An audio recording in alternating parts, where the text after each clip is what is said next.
swear that you will faithfully execute the office of President of the United States. that I will faithfully execute the office of President of the United States And will, to the best of your ability, and will, to the best of my ability, preserve, protect, and defend the Constitution of the United States. preserve, protect, and defend the Constitution of the United States. So help you God. So help me God.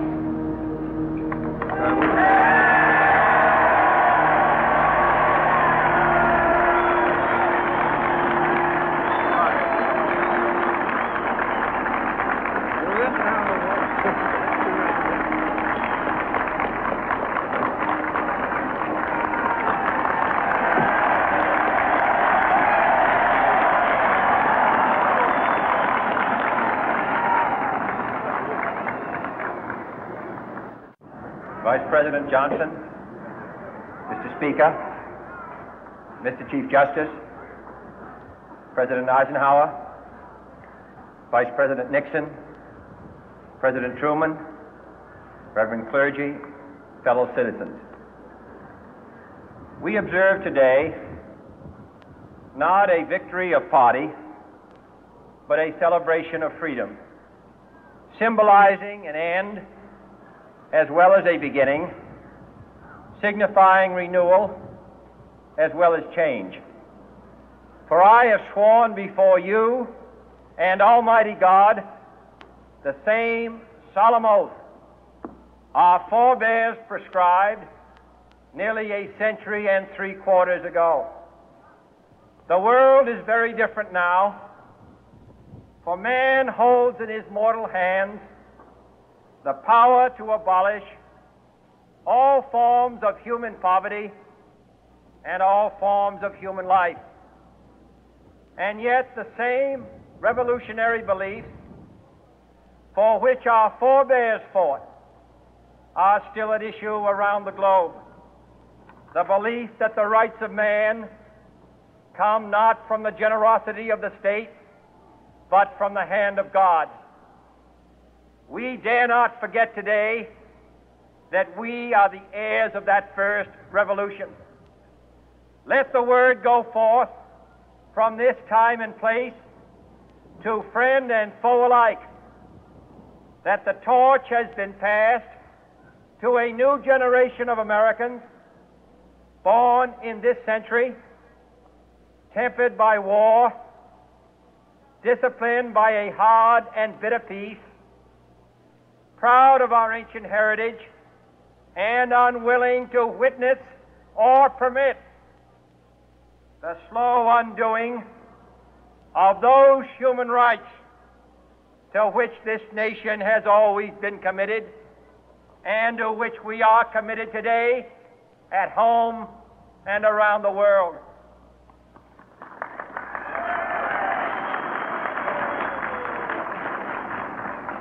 Let every nation know, whether it wishes us well or ill, that we shall pay any price, bear any burden, meet any hardship, support any friend, oppose any foe to assure the survival and the success of liberty.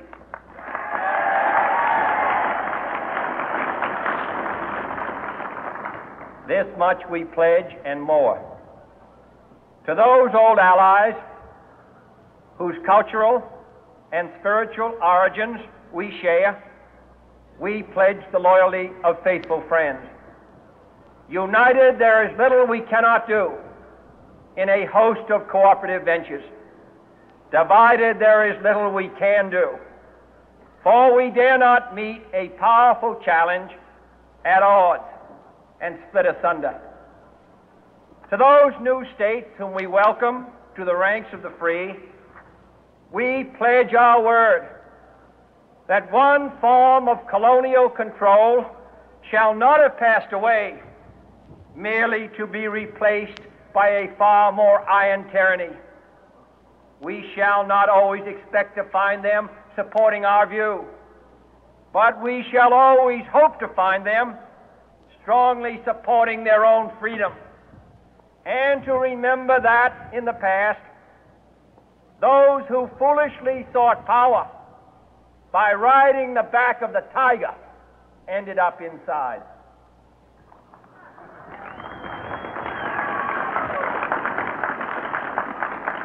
To those people in the huts and villages of half the globe struggling to break the bonds of mass misery, we pledge our best efforts to help them help themselves for whatever period is required, not because the communists may be doing it, not because we seek their votes, but because it is right. If a free society cannot help the many who are poor, it cannot save the few who are rich.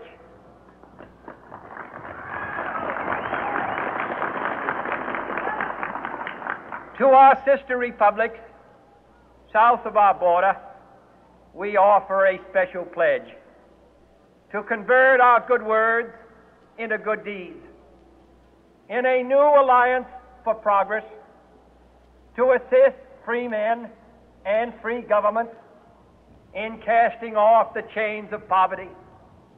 But this peaceful revolution of hope cannot become the prey of hostile powers.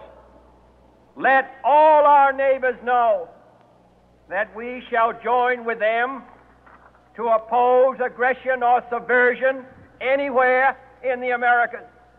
And let every other power know that this hemisphere intends to remain the master of its own house.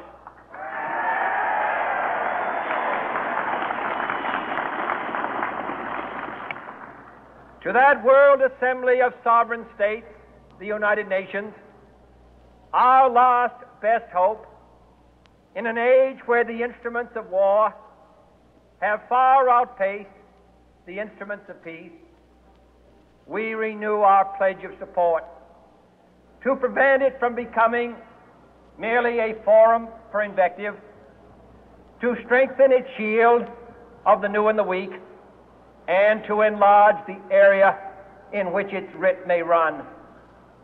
Finally, to those nations who would make themselves our adversary, we offer not a pledge, but a request that both sides begin anew the quest for peace. Before the dark powers of destruction, unleashed by science, engulf all humanity in planned or accidental self-destruction, we dare not tempt them with weakness, for only when our arms are sufficient beyond doubt can we be certain beyond doubt that they will never be employed. But neither can two great and powerful groups of nations take comfort from our present course, both sides overburdened by the cost of modern weapons, both rightly alarmed by the steady spread of the deadly atom, yet both racing to alter that uncertain balance of terror that stays the hand of mankind's final war.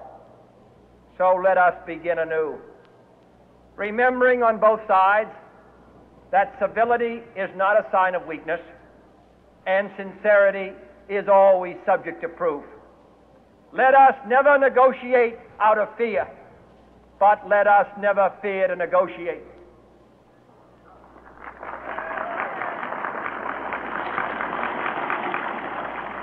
Let both sides explore what problems unite us, instead of belaboring those problems which divide us. Let both sides, for the first time, formulate serious and precise proposals for the inspection and control of arms, and bring the absolute power to destroy other nations under the absolute control of all nations.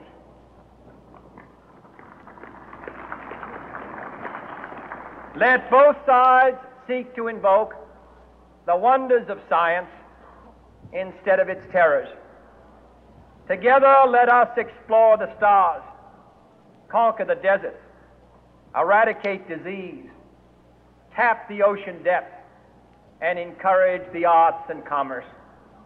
let both sides unite to heed in all corners of the earth the command of Isaiah to undo the heavy burden and let the oppressed go free.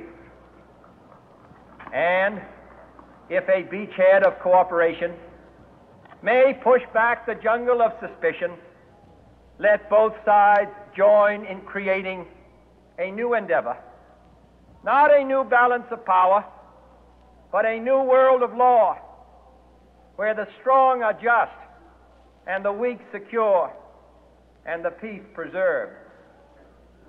All this will not be finished in the first 100 days, nor will it be finished in the first 1,000 days, nor in the life of this administration, nor even perhaps in our lifetime on this planet. But let us begin.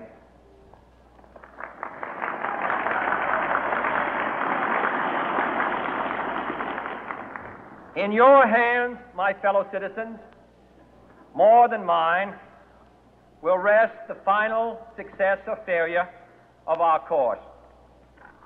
Since this country was founded, each generation of Americans has been summoned to give testimony to its national loyalty. The graves of young Americans who answered the call to service surround the globe. Now the trumpet summons us again, not as a call to bear arms, though arms we need, not as a call to battle, though in battle we are, but a call to bear the burden of a long twilight struggle, year in and year out, rejoicing in hope, patient in tribulation, a struggle against the common enemies of man, tyranny, poverty, disease, and war itself. Can we forge against these enemies a grand and global alliance, north and south, east and west, that can assure a more fruitful life for all mankind? Will you join in that historic effort?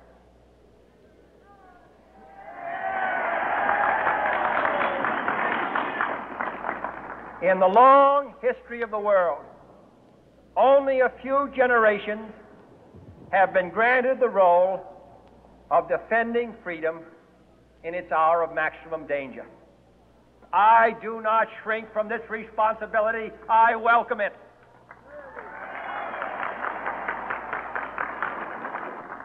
I do not believe that any of us would exchange places with any other people or any other generation. The energy, the faith, the devotion which we bring to this endeavor will light our country and all who serve it. And the glow from that fire can truly light the world. And so, my fellow Americans, ask not what your country can do for you, ask what you can do for your country.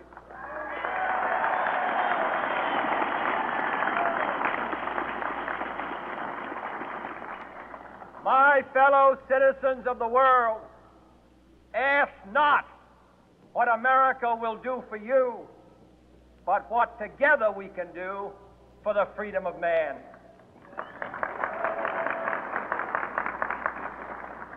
Finally, whether you are citizens of America or citizens of the world, ask of us here the same high standards of strength and sacrifice which we ask of you.